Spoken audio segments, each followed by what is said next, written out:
But to just give people a better sense of what a system might cost, I asked Larry to put together a few financial cases. This first case shows the case for a 4 kilowatt system that's a little larger, I guess, than people have been signing up for on average.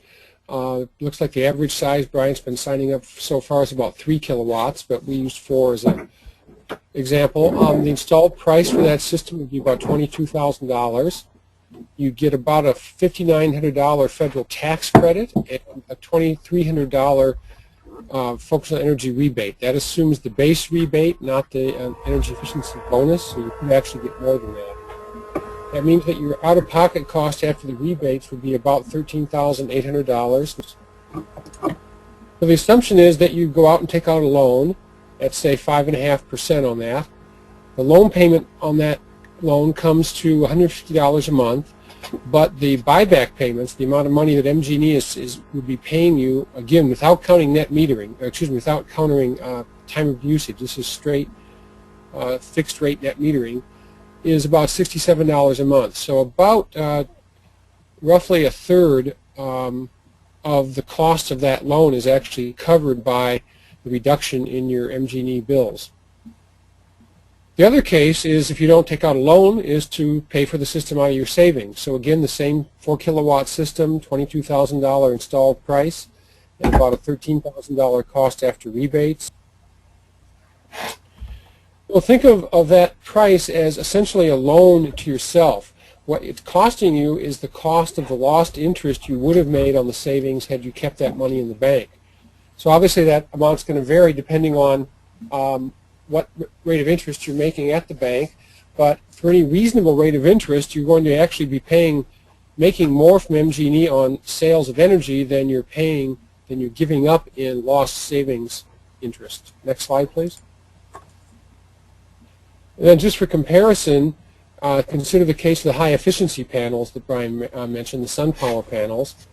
The extra 95 cents a watt increases the installed cost of that system to almost $26,000. The rebate and tax credit go up slightly, and your total out-of-pocket cost after the rebates is about $16,400. And maybe, Larry, I'll just chime in here real quickly to give people a sense of what a 4 kilowatt system produces.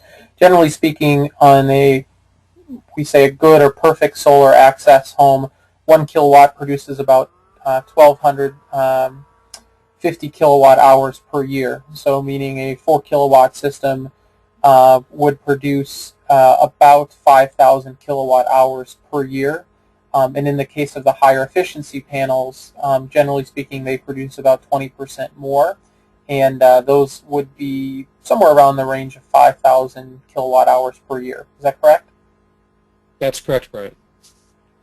And that, just as a point of comparison, MG&E says that the average home in MadiSUN uses about 8,000 kilowatt hours a year, although the average very green motivated person that we talk to in the MadiSUN program, we find that the average is probably closer to order of 5,000 or 6,000. So a 4 kilowatt system could meet 100% of the load of a fairly frugal household, or half to 2/3 of the load of an average household. So again, the loan payments, if you would think of that price essentially as a loan to yourself, and the cost of the lost interest is your price.